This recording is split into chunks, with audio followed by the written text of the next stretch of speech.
നമസ്കാരം. വൈറലാകാൻ വേണ്ടി എന്ത് തെണ്ടിത്തരം കാണിക്കാൻ വേണ്ടി കുറച്ച് പെൺകുട്ടികൾ ഇറങ്ങിയിട്ടുണ്ട്, ഒരുമ്പെട്ടവളുമാർ. ആ മസ്താനിയാണ് തുടക്കം വെച്ചത്. അവൾ അങ്കമാലിയിൽ നിന്ന് ഒരുത്തൻ കയറി അത്താണിക്കൽ എത്തുന്നതിന് മുമ്പ് അവൻ എല്ലാ പരിപാടിയും കഴിച്ചെന്ന് പറയാം. 7 മിനിറ്റ് കൊണ്ട് വൈറലായി. പിന്നെ ഇപ്പോൾ കഴിഞ്ഞ ഏതാനും ദിവസങ്ങൾക്ക് മുമ്പ് നോർത്ത് റെയിൽവേ സ്റ്റേഷനിൽ ഒരുത്തി കിടന്ന് ചിലക്കണുണ്ട്. ഇപ്പോൾ ഒരുത്തി ബസ്സിൽ കൊട്ടാരക്കര ഭാഗത്ത് ബസ്സിൽ ഇങ്ങനെ ഈ മാസ്കൊക്കെ വെച്ച് ഇങ്ങനെ മൊബൈൽ ക്യാമറ പിടിച്ച് അഴുകത്തൊരു മനുഷ്യൻ ഇരിക്കുന്നുണ്ട്. അയാൾ ഇവളെ ടച്ച് ചെയ്യേ ഒന്നും ചെയ്യണില്ല. എന്നിട്ട് ഇവള് ഇത് സോഷ്യൽ മീഡിയ പോസ്റ്റ് ചെയ്ത് അവൻ റേപ്പിസ്റ്റാണ്, അങ്ങനത്തവനാണ്, ഇങ്ങനത്തവനാണ്. ഈ റീച്ച് കിട്ടാൻ എന്ത് തേണ്ടിത്തരം ഇവളൊക്കെ ചെയ്യുമോ? ഇവളുടെ അച്ഛനാങ്ങളമാർക്കൊക്കെയാണ് ഇതേ ഒരു അനുഭവം ഉണ്ടാവണമെങ്കിലാണ്.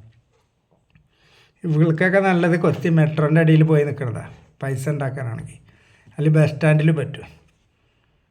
ഒന്ന് ആലോചിച്ച് നോക്കി. ഓരോരോ പെൺകുട്ടികൾ ഓരോ ഡ്രസ്സ് ധരിച്ച് പോണ കാണണം. വസ്ത്ര സ്വാതന്ത്ര്യമാണ്, ഒലക്കാണ് തേങ്ങയെന്ന് പറഞ്ഞ് എല്ലാം കാണിച്ച ഉളുമാർ നടക്കണത്. ആണുങ്ങൾ നല്ല കൺട്രോളുള്ള ആൾക്കാരായതുകൊണ്ട് ഒരു പ്രശ്നമില്ലാണ്ട് നമ്മുടെ കേരളം മുന്നോട്ട് പോകുന്നുണ്ട്. ഒരു ദിവസം ഞാൻ ഒരു വീഡിയോ പറഞ്ഞിട്ടുണ്ട്. നോർത്ത് റെയിൽവേ സ്റ്റേഷനിൽ 4ാമത്തെ പ്ലാറ്റ്ഫോമിൽ നിന്ന് ഞാൻ 1ലേക്ക് വരിക. അപ്പോൾ എൻ്റെ മുമ്പിൽ ഒരു സ്റ്റെപ്പ് കയറി പോകുന്നുണ്ട്. ഈ ലിഫ്റ്റിലല്ല ഞാൻ പോണത്.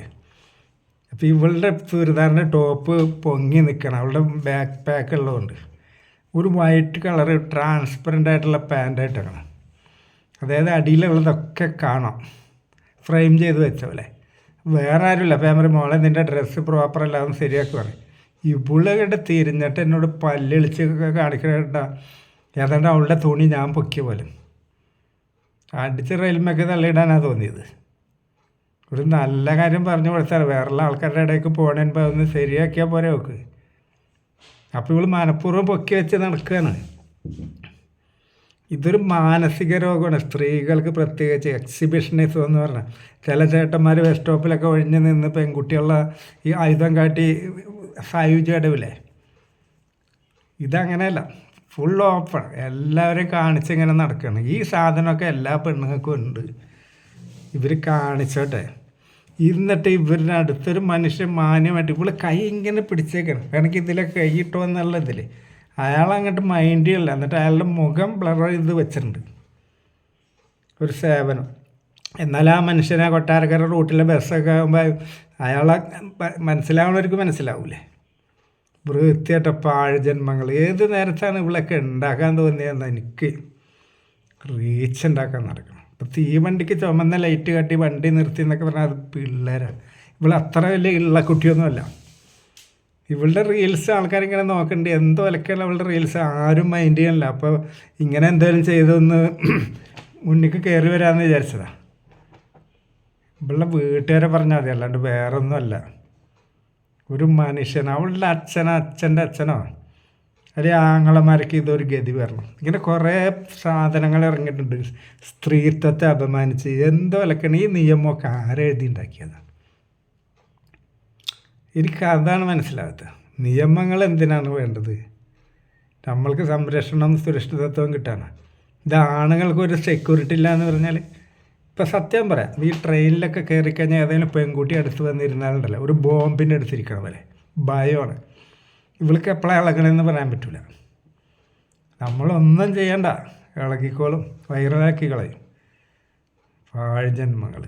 ഞാൻ പറഞ്ഞില്ലേ, മെട്രോൻ്റെ അടിയിലൊക്കെ പോയി നിന്ന ഇതിലേറെ റീച്ച് കിട്ടും. എറണാകുളം നഗരത്തിലെ KSRTC സ്റ്റാൻഡൊക്കെ അതിന് പറ്റിയ ഏരിയയാണ്. ചില ഏരിയകളുണ്ട്. കൊട്ടാരക്കര എന്താ സ്ഥിതി അറിയില്ല. മോശം മോളെ, മോശം. ഇങ്ങനെയൊന്നും ഒരു മനുഷ്യനും ചെയ്യരുത്.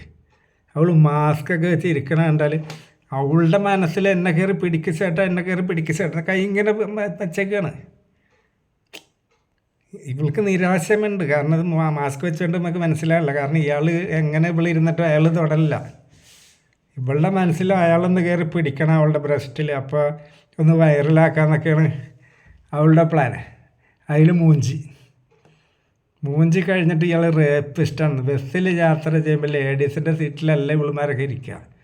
ഇവർ വന്നുവെച്ചാൽ ആണുങ്ങളുടെ സീറ്റിലൊക്കെ വന്നിരിക്കും. അതായത് ജനറൽ സീറ്റ്, ആണുങ്ങളതെന്ന് പറയാൻ പറ്റില്ല. അപ്പോൾ അവിടെ എല്ലാവരും വന്നിരിക്കുമല്ലോ. എന്നിട്ട് ഈ ആദ്യം എന്തെങ്കിലും കേസ് ഒപ്പിക്കാനാണ് ഈ വരണത്.